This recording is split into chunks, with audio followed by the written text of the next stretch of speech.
Urdu fiction narrated میں خوش آمدید۔ آپ کا میزبان حسن مجتبیٰ آج آپ کی خدمت میں سعادت حسن منٹو کے ایک اور افسانے کے ساتھ حاضر ہے، جس کا عنوان ہے توبہ ٹیک سنگھ۔ تو شروع کرتے ہیں آج کا افسانہ۔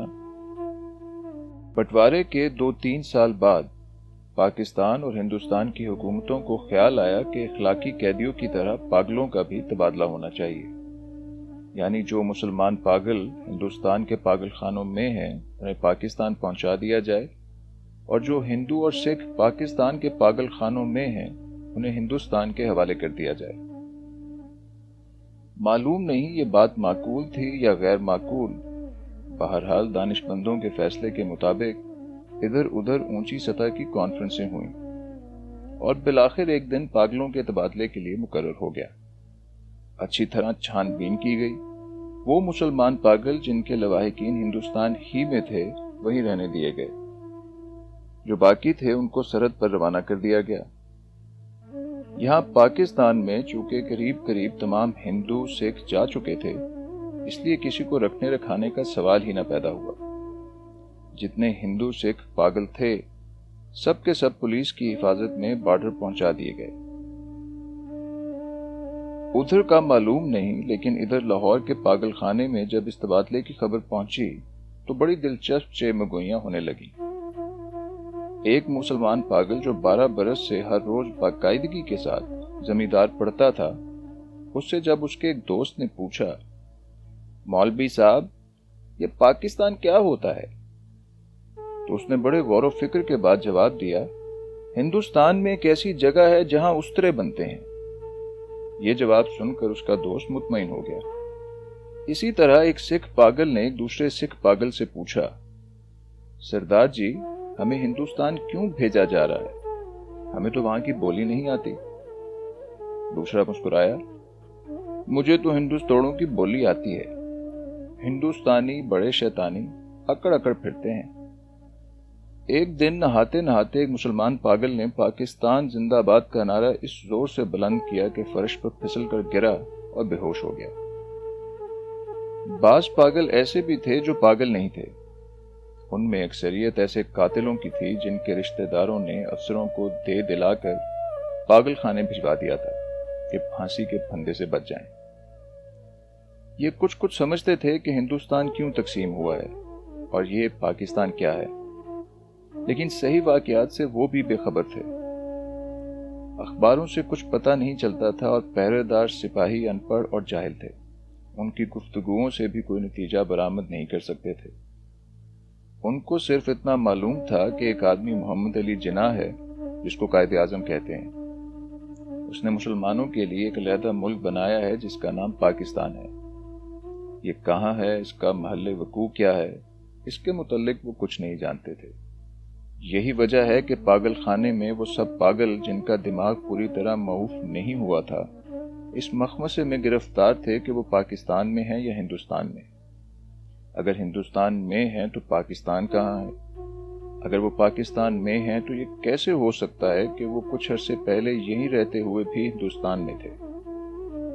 ایک پاگل تو پاکستان اور ہندوستان اور پاکستان کے چکر میں کچھ ایسا گرفتار ہوا کہ اور زیادہ پاگل ہو گیا۔ جھاڑو دیتے ایک دن درخت پر چڑھ گیا اور ٹہنی پر بیٹھ کر 2 گھنٹے مسلسل تقریر کرتا رہا جو پاکستان اور ہندوستان کے نازک مسئلے پر تھی۔ سپاہیوں نے اسے نیچے اترنے کو کہا تو وہ اور اوپر چڑھ گیا۔ ڈرایا دھمکایا گیا تو اس نے کہا، میں ہندوستان میں رہنا چاہتا ہوں نہ پاکستان میں اس درخت پر ہی رہوں گا۔ بڑی مشکلوں کے بعد جب اس کا دورہ سرد پڑا تو وہ نیچے اترا اور اپنے ہندو سکھ دوستوں سے گلے مل کر رونے لگا۔ اس خیال سے اس کا دل بھرایا تھا کہ وہ اسے چھوڑ کر ہندوستان چلے جائیں گے۔ ایک MSc پاس ریڈیو انجینئر مین جو مسلمان تھا اور دوسرے پاگلوں سے بالکل الگ تھلگ پاک کی ایک خاص روش پر سارا دن خاموش ٹہلتا رہتا تھا۔ یہ تبدیلی نمودار ہوئی کہ اس نے تمام کپڑے اتار کر دفعدار کے حوالے کر دیے اور ننگ دھرنگ سارے باغ میں چلنا پھرنا شروع کر دیا۔ چنیوٹ کے ایک موٹے مسلمان پاگل نے جو مسلم لیگ کا سرگرم رکن رہ چکا تھا اور دن میں 15-16 مرتبہ نہایا کرتا تھا، یک لخت کی عادت ترک کر دی۔ اس کا نام محمد علی تھا۔ چنانچہ اس نے ایک دن اپنے جنگلے میں اعلان کر دیا کہ وہ قائد اعظم محمد علی جناح ہے۔ اس کی دیکھا دیکھی ایک سکھ پاگل ماسٹر تارا سنگھ بن گیا۔ قریب تھا کہ اس جنگلے میں خون خرابہ ہو جائے، مگر دونوں کو خطرناک پاگل قرار دے کر علیحدہ علیحدہ بند کر دیا گیا۔ لاہور کا ایک نوجوان ہندو وکیل تھا جو محبت میں ناکام ہو کر پاگل ہو گیا تھا۔ جب اس نے سنا کہ امرتسر ہندوستان میں چلا گیا ہے تو اسے بہت دکھ ہوا۔ اسی شہر کی ایک ہندو لڑکی سے اسے محبت ہوئی تھی۔ گو اس نے اس وکیل کو ٹھکرا دیا تھا، مگر دیوانگی کی حالت میں بھی وہ اس کو نہیں بھولا تھا۔ چنانچہ وہ ان تمام ہندو اور مسلم لیڈروں کو گالیاں دیتا تھا جنہوں نے مل ملا کر ہندوستان کے 2 ٹکڑے کر دیے۔ اس کی محبوبہ ہندوستانی بن گئی اور وہ پاکستانی۔ جب تبادلے کی بات شروع ہوئی تو وکیل کو کئی پاگلوں نے سمجھایا کہ وہ دل برا نہ کرے، اس کو ہندوستان بھیج دیا جائے گا، اس ہندوستان میں جہاں اس کی محبوبہ رہتی ہے۔ مگر وہ لاہور چھوڑنا نہیں چاہتا تھا، اس لیے کہ اس کا خیال تھا کہ امرتسر میں اس کی پریکٹس نہیں چلے گی۔ یورپین وارڈ میں اینگلو انڈین پاگل تھے۔ ان کو جب معلوم ہوا کہ ہندوستان کو آزاد کر کے انگریز چلے گئے ہیں تو ان کو بہت صدمہ ہوا۔ وہ چھپ چھپ کر گھنٹوں آپس میں اس اہم مسئلے پر گفتگو کرتے رہتے کہ پاگل خانے میں اب ان کی حیثیت کس قسم کی ہوگی، یورپین وارڈ رہے گا یا اڑا دیا جائے گا، بریک فاسٹ ملا کرے گا یا نہیں، کیا انہیں ڈبل روٹی کی بجائے بلڈی انڈین چپاتی تو زہر مار نہیں کرنا پڑے گی۔ ایک سکھ تھا جس کو پاگل خانے میں داخل ہوئے 15 برس ہو چکے تھے۔ ہر وقت اس کی زبان سے یہ عجیب و غریب الفاظ سننے میں آتے تھے: اوپر دی گڑگڑ دی اینکس دی بے دھیانیا دی moong the dal of the لالٹین۔ دن کو سوتا تھا نہ رات کو۔ پہرے داروں کا یہ کہنا تھا کہ 15 برس کے طویل عرصے میں وہ ایک لہجے کے لیے بھی نہیں سویا، لیٹا بھی نہیں تھا، البتہ کبھی کبھی کسی دیوار کے ساتھ ٹیک لگا لیتا تھا۔ ہر وقت کھڑا رہنے سے اس کے پاؤں سوج گئے تھے، پنڈلیاں بھی پھول گئی تھیں، مگر اس جسمانی تکلیف کے باوجود لیٹ کر آرام نہیں کرتا تھا۔ ہندوستان، پاکستان اور پاگلوں کے تبادلے کے متعلق جب کبھی پاگل خانے میں گفتگو ہوتی تھی وہ غور سے سنتا تھا۔ کوئی اس سے پوچھتا تھا کہ اس کا کیا خیال ہے تو وہ بڑی سنجیدگی سے جواب دیتا: اوپر دی گڑگڑ دی اینکس دی بے دھیانیا دی moong the dal of the Pakistan government. لیکن بعد میں آف دی پاکستان گورنمنٹ کی جگہ of the ٹوبا take Singh government نے لے لی، اور اس نے دوسرے پاگلوں سے پوچھنا شروع کیا کہ ٹوبا ٹیک سنگھ کہاں ہے جہاں کا وہ رہنے والا ہے۔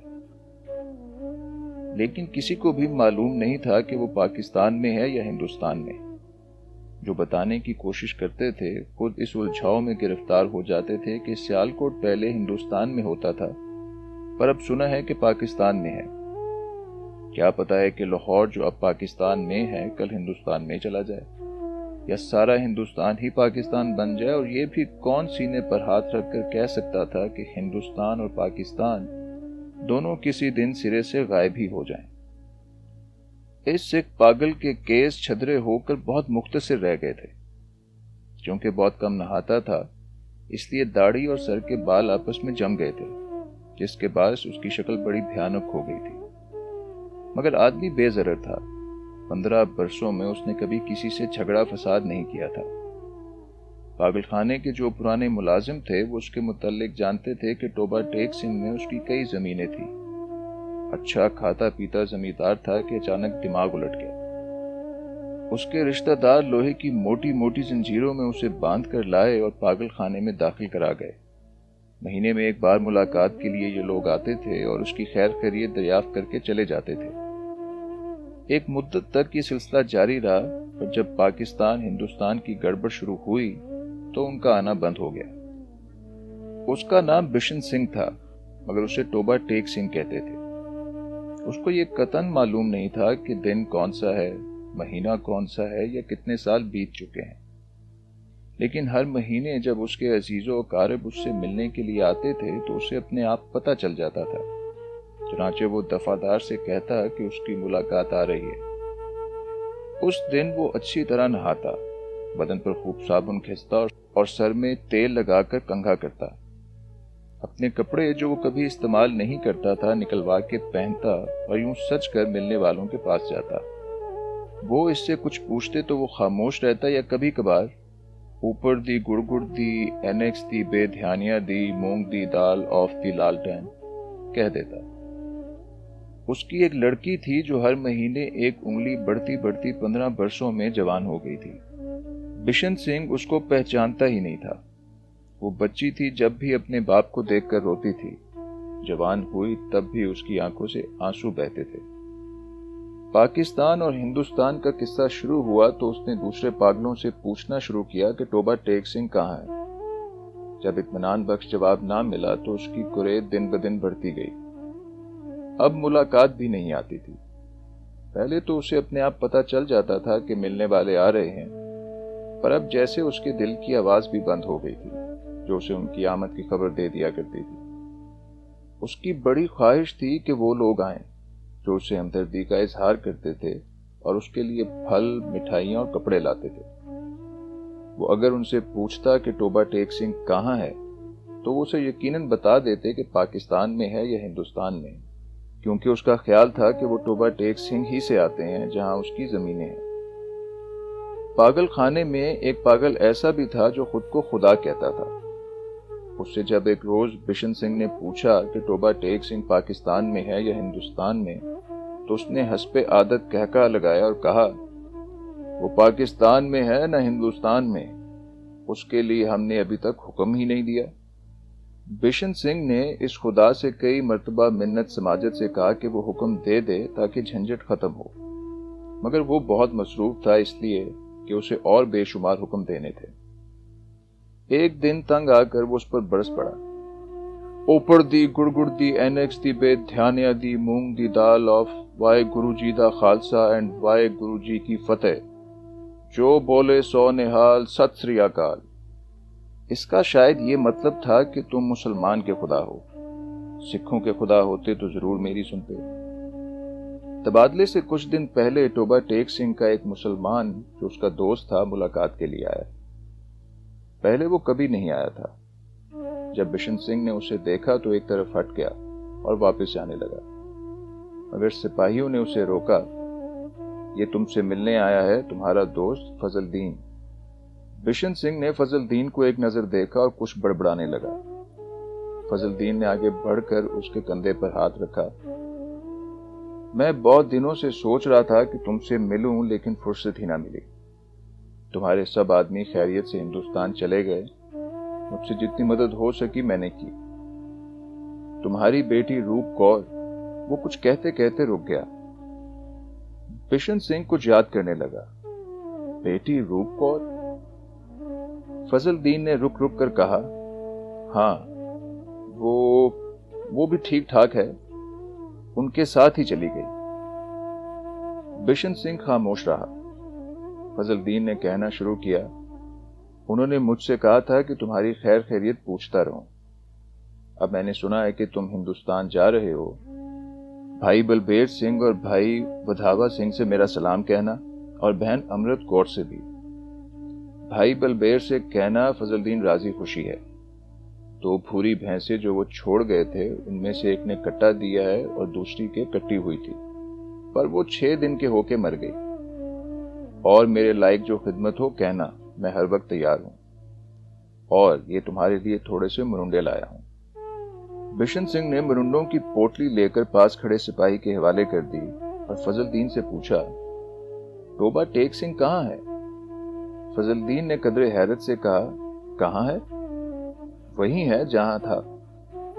بشن سنگھ نے پھر پوچھا، پاکستان میں یا ہندوستان میں؟ ہندوستان میں؟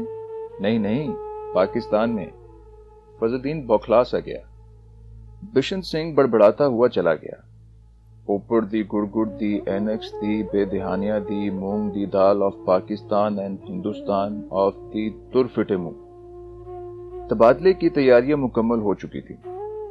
ادھر سے ادھر اور ادھر سے ادھر آنے والے پاگلوں کی فہرستیں پہنچ گئی تھیں اور تبادلے کا دن بھی مقرر ہو چکا تھا۔ سخت سردیاں تھیں جب لاہور کے پاگل خانے سے ہندو سکھ پاگلوں سے بھری ہوئی لاریاں پولیس کے محافظ دستے کے ساتھ روانہ ہوئیں۔ متعلقہ افسر بھی ہمراہ تھے۔ واگا کے بارڈر پر طرفین کے سپرنٹینڈنٹ ایک دوسرے سے ملے اور ابتدائی کارروائی ختم ہونے کے بعد تبادلہ شروع ہو گیا جو رات بھر جاری رہا۔ پاگلوں کو لاریوں سے نکالنا اور ان کو دوسرے افسروں کے حوالے کرنا بڑا کٹھن کام تھا۔ بعض تو باہر نکلتے ہی نہیں تھے، جو نکلنے پر رضامند ہوئے تھے ان کو سنبھالنا مشکل ہو جاتا تھا کیونکہ ادھر ادھر بھاگ اٹھتے تھے۔ جو ننگے تھے ان کو کپڑے پہنائے جاتے، وہ پھاڑ کر اپنے تن سے جدا کر دیتے۔ کوئی گالیاں بک رہا ہے، کوئی گا رہا ہے، آپس میں لڑ جھگڑ رہے ہیں، رو رہے ہیں، بلک رہے ہیں، کان پڑی آواز سنائی نہیں دیتی تھی۔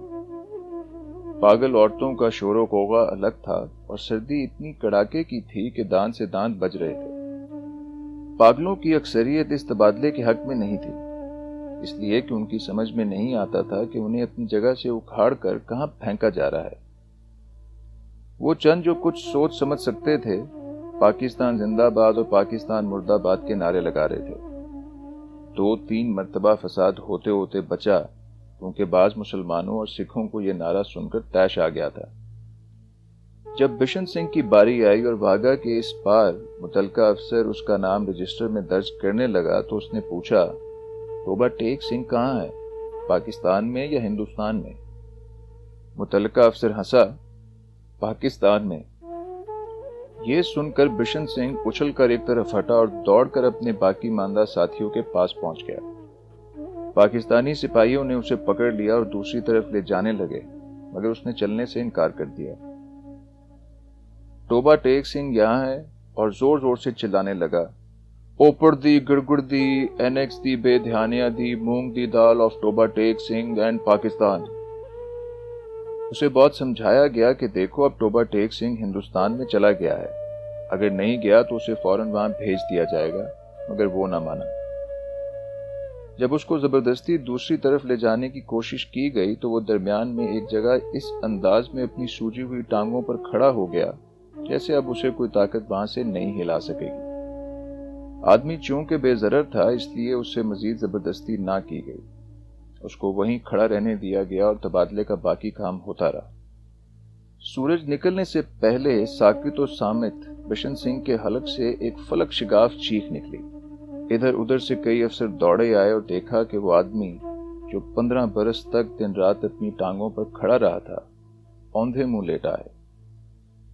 ادھر خاردار تاروں کے پیچھے ہندوستان تھا، ادھر ویسے ہی تاروں کے پیچھے پاکستان۔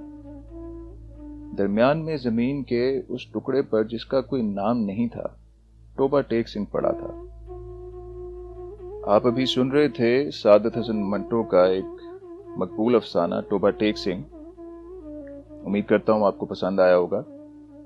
اس کے ساتھ اجازت چاہتا ہوں۔ خدا حافظ۔